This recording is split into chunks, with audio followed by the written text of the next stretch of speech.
And of course, dear, one knows what that usually means, but I hope not actually DTs. Of course, Dr. Riley didn't say anything, but he had a look, if you know what I mean. This Dr. Leidner is an archaeologist and is digging up a mound out in the desert somewhere for some American museum. Well, dear, I will close now. I thought what you told me about little Stubbins was simply killing. Whatever did Matron say? No more now. Yours ever, Amy Leatheram. Enclosing the letter in an envelope, she addressed it to Sister Kershaw, St. Christopher's Hospital, London. As she put the cap on her fountain pen, one of the native boys approached her. "A gentleman come to see you. Dr. Leidner." Nurse Leatheram turned. She saw a man of middle height with slightly stooping shoulders, a brown beard, and gentle, tired eyes. Dr. Leidner saw a woman of 35, of erect, confident bearing. He saw a good-humoured face, with slightly prominent blue eyes and glossy brown hair. She looked, he thought, just what a hospital nurse for a nervous case ought to look. Cheerful, robust, shrewd, and matter-of-fact. Nurse Leatheram, he thought, would do. Introducing Amy Leatheram.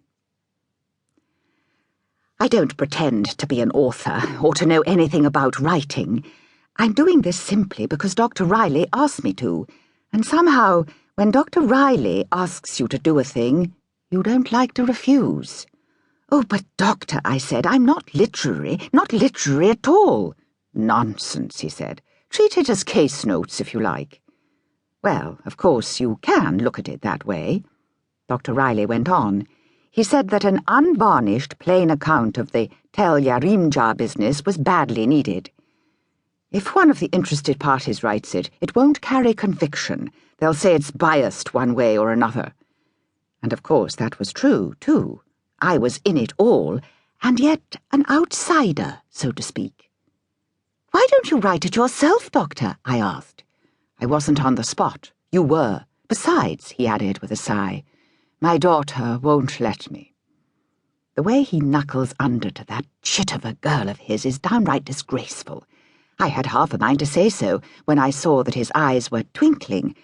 That's the worst of Dr. Riley. You never knew whether he was joking or not. He always said things in the same slow, melancholy way, but half the time there was a twinkle underneath it. "Well," I said doubtfully, "I suppose I could." "Of course you could. Only I don't quite know how to set about it." "There's a good precedent for that. Begin at the beginning, go on to the end, and then leave off." "I don't even know quite where and what the beginning was," I said doubtfully. "Believe me, nurse, the difficulty of beginning will be nothing to the difficulty of knowing how to stop. At least that's the way it is with me when I have to make a speech. Someone's got to catch hold of my coattails and pull me down by main force." "Oh, you're joking, Doctor." "It's profoundly serious I am. Now, what about it?" Another thing was worrying me. After hesitating a moment or two, I said, "You know, Doctor, I'm afraid I might tend to be, well, a little personal sometimes." "God bless my soul, woman. The more personal you are, the better. This is a story of human beings, not dummies. Be personal, be prejudiced, be catty, be anything you please. Write the thing your own way. We can always prune out the bits that are libelous afterwards. You go ahead. You're a sensible woman, and you'll give a sensible common-sense account of the business." So, that was that, and I promised to do my best. And here I am, beginning. But as I said to the doctor, it's difficult to know just where to start. I suppose I ought to say a word or two about myself. I'm 32, and my name is Amy Leatheram. I took my training at St. Christopher's and after that did 2 years maternity. I did a certain amount of private work, and I was for 4 years at Miss Bendix's nursing home in Devonshire Place. I came out to Iraq with a Mrs. Kelsey. I'd attended her when her baby was born. She was coming out to Baghdad with her husband and had already got a children's nurse booked, who had been for some years with friends of hers out there. Their children were coming home and going to school, and the nurse had agreed to go to Mrs. Kelsey when they left.